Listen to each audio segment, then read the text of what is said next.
Entonces, que se eliminaron unas columnas que eran esenciales. Recordemos que en sus inicios el Jet Set no fue diseñado para ser una discoteca como tal, sino que era un cine. Entonces, el tema de quitarle esas columnas y aparte de eso, agregarle más cosas en el techo, los compresores, que los aires, que unas plantas. Entonces, todo esto venía añadiéndole más al riesgo y al peligro. Y este joven dice que en muchas ocasiones le comentó directamente a Antonio y a Maribel Espaillat sobre la posibilidad de un colapso. Incluso días antes y horas antes de la tragedia, este joven dice que se comunicó con ellos para decirle que estaban cayendo del techo algunas partículas, que por favor le solicitaba cancelar la fiesta de ese día y que a pesar de la advertencia, ellos dijeron, los dueños, según la información del testigo, que la fiesta no se iba a cancelar, que se iba a realizar y que no iba a pasar aparentemente nada y que en la semana siguiente entonces sí iban a ponerle atención a la situación que estaba presentando el techo. Pero lastimosamente ese mismo día de la fiesta ocurrió esa tragedia. Hay una información, ¿verdad? Es que la medida de coerción fue aplazada para el 18 de junio en contra de Antonio Espaillat y de su hermana, que según las informaciones, los videos que estamos viendo a través de los medios y las redes, ha presentado ciertas situaciones de salud. El Ministerio Público está solicitando 18 meses de prisión preventiva para Antonio y para su hermana Maribel están pidiendo prisión domiciliaria por condiciones de salud. Entonces, nosotros como medios de comunicación obviamente vamos a estar pendientes al desarrollo de este proceso, a los nuevos elementos que se puedan añadir. Se han añadido Vi, más querellas, ¿sí, Benny? no, que vi esta mañana una entrevista con uno de los abogados de las víctimas, unos padres que perdieron a a dos hijos ahí en la tragedia. Estaban Carlos Salcedo, que es abogado, y hablaba precisamente de la medida de coerción que ha solicitado el Ministerio Público, prisión domiciliaria para Maribel Espaillat y prisión preventiva para el señor Antonio. Y, y razonaba él que hay un peligro inminente de fuga porque la señora parece que tiene doble nacionalidad, tiene nacionalidad estadounidense, por vía de consecuencia hay un peligro de fuga y debe estar la autoridad competente alerta para que no se vaya. Y el señor Antonio, que tiene mucha facilidad, aunque el Código Procesal Penal establece que si un imputado o una imputada tiene todas las garantías o los presupuestos, como llaman los abogados, que son la sustentación, arraigo económico, que tiene bienes, que tiene familia, eso lo tienen a ambas, pero más sin embargo hay un peligro inminente. Entonces, cuando la prisión no debe ser la alternativa, sino que esa casi siempre se pone cuando hay todas esas garantías de que el imputado o la imputada tiene arraigo suficiente en el país, familia, bienes, negocios, la fuga, la prisión es una excepción. Caso, la señora tiene una doble nacionalidad y yo pienso que podría efectivamente correr el riesgo, más todo el poderío económico que tienen, esto facilitaría.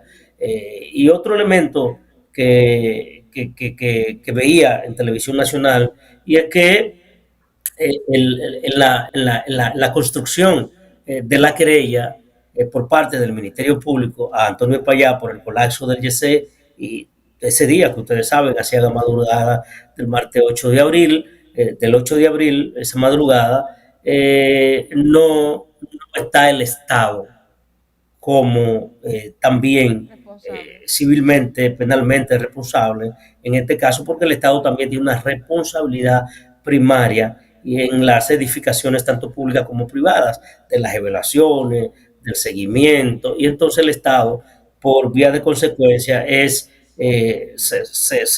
digamos que también es pasible, ¿verdad? En este caso. Entonces no se observa, no hay una mención del Estado en ninguna Esa de es, las Benny, partes.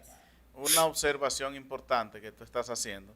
porque el Estado aquí se ha dejado completamente fuera, cuando debe asumir su responsabilidad de que Claro. no estuvo fiscalizando lo que son este tipo de edificaciones, el Estado, con instituciones de más que son las que se encargan para poder tratar temas de esta naturaleza. Hay esta obra pública que de alguna manera debe tener un departamento que No vigile está el las INASBI, edificaciones. Daniel. Ahí está Hay el una, hay, ONESBI, hay, hay una el ONESBI, institución, el sí, ONESBI, ONESBI, que tiene que exacto. ver con asuntos de vulnerabilidad y sísmica. Yo estuve la semana pasada con mi amigo Elmi Sánchez, un saludo para él, visitando el edificio que alberga la gobernación provincial de Barahona, pero que de manera contigua ahí hay otras instituciones también.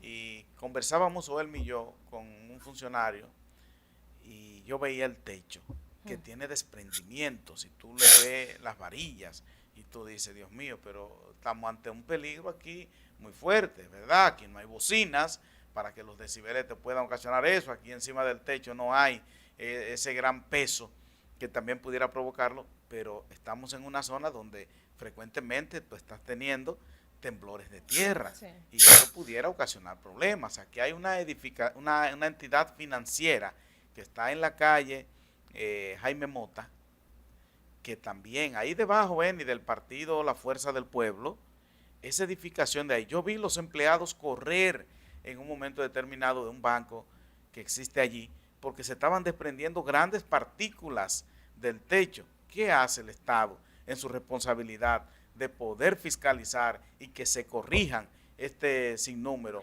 de Es que estamos en irregularidades un que hay en estado, esas Daniel, edificaciones? estamos en una sociedad en donde dejar hacer, dejar pasar es la norma y como que nadie, y sobre todo el Estado, que es el que tiene la garantía de la protección efectiva de sus ciudadanos, de sus ciudadanas, lo deja pasar.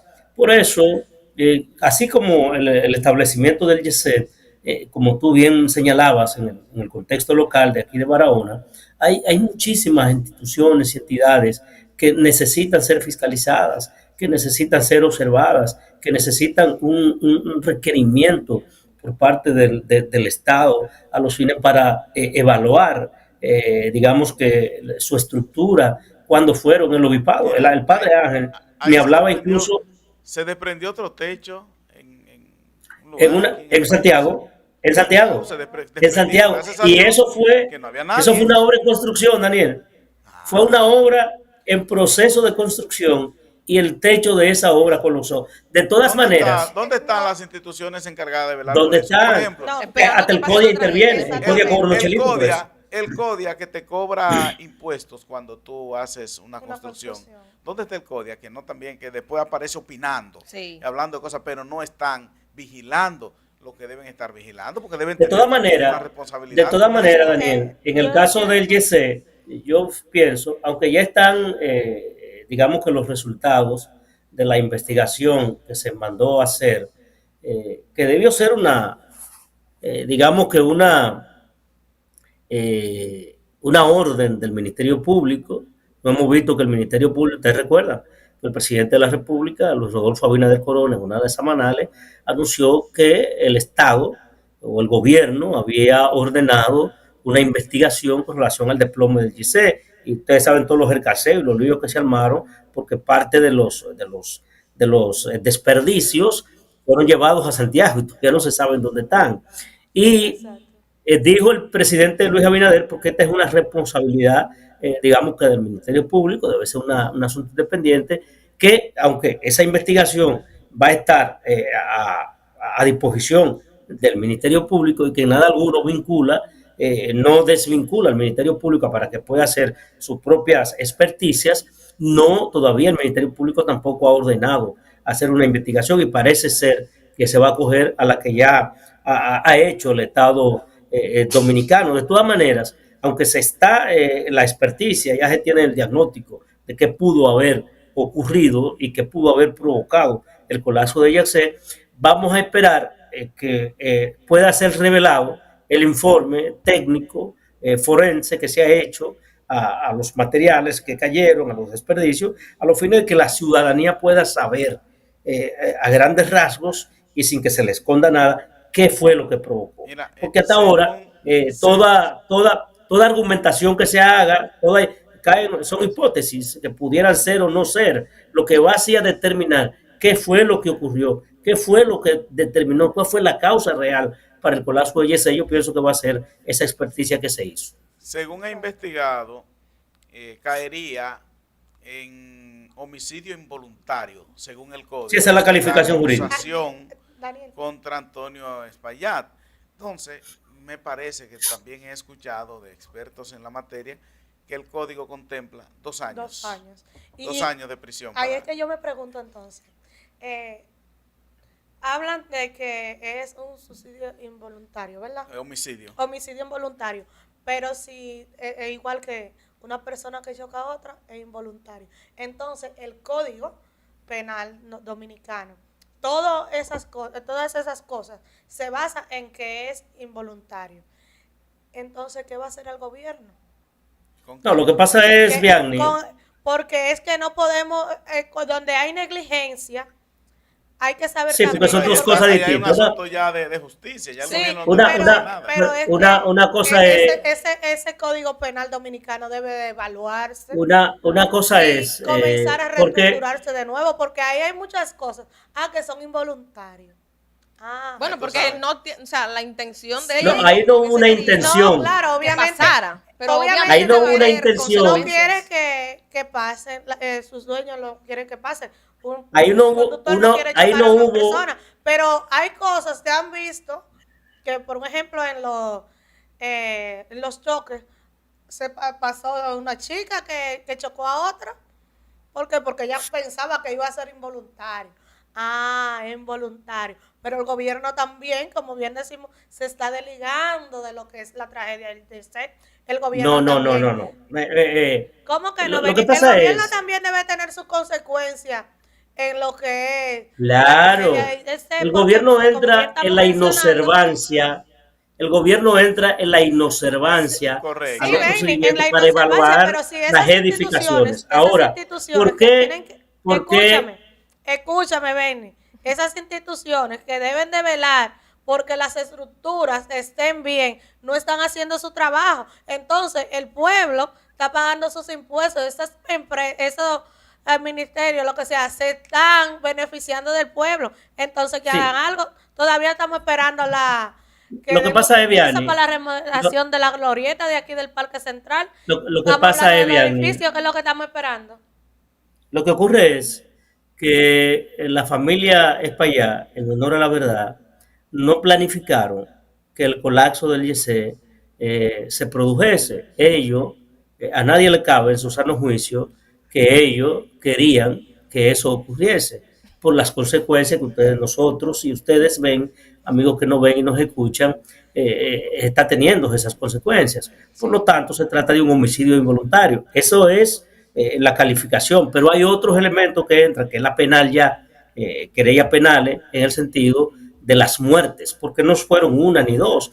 Estamos hablando de 237 muertes que hay, o 36, 236, y además un número importante de niños y niñas que quedaron huérfanos y de padres también, que se quedaron con sus familias. Entonces, las demandas ahora en daños y perjuicios son otra cosa. Una cosa es esa parte, esa calificación jurídica, que es lo que procede en este caso, que tiene la pena, como muy bien Daniel ha observado, que es 2 años como máximo, ¿verdad?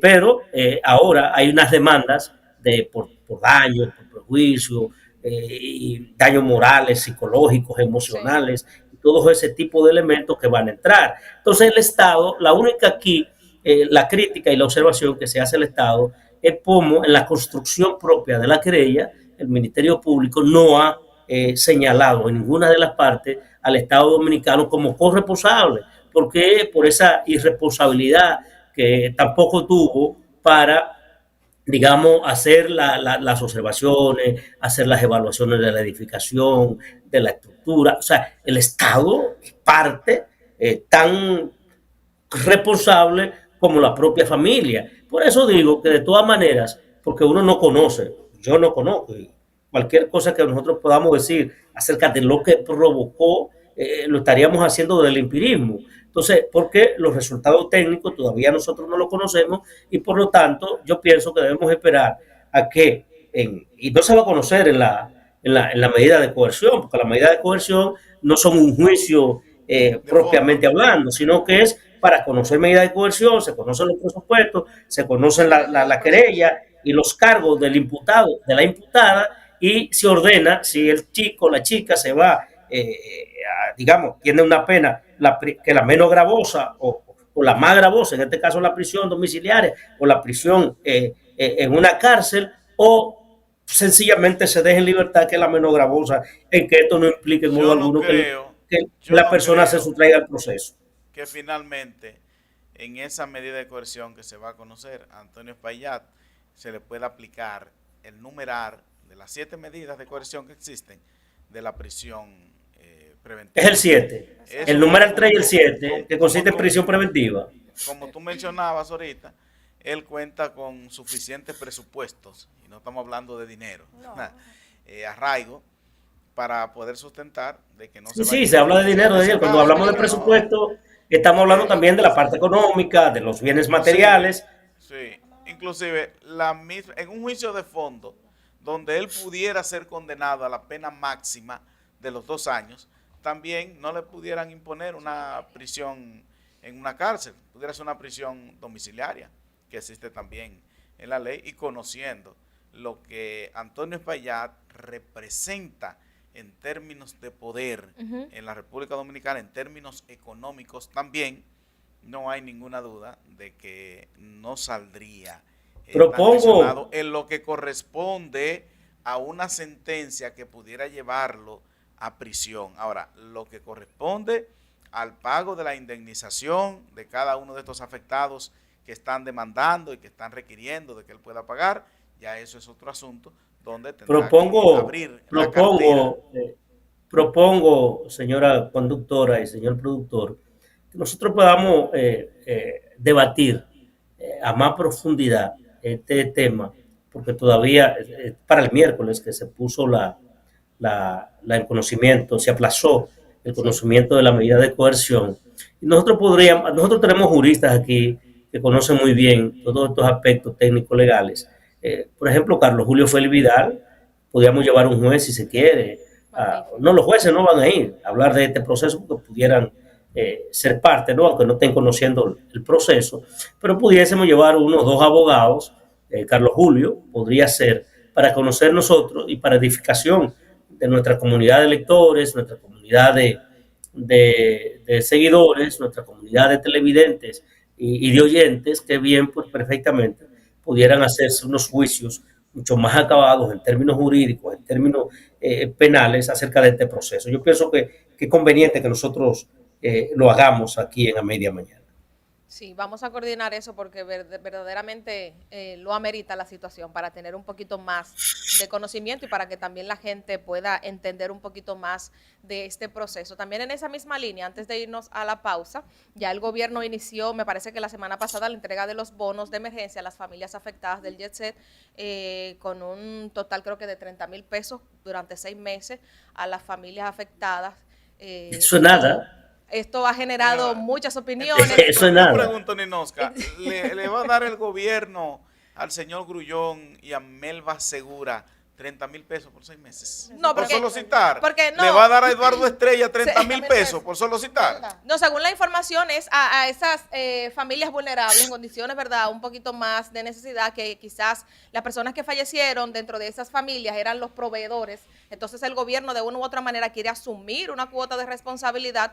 Esto verdaderamente ha generado muchísimas opiniones, mucha tela por donde cortar, verdaderamente que todo lo que ha desencadenado esta tragedia es un tema, miren, delicado. Yo pienso, estoy de acuerdo total con lo que dice Benny, invitar por aquí al doctor Carlos Julio, que le voy a hacer la invitación directamente.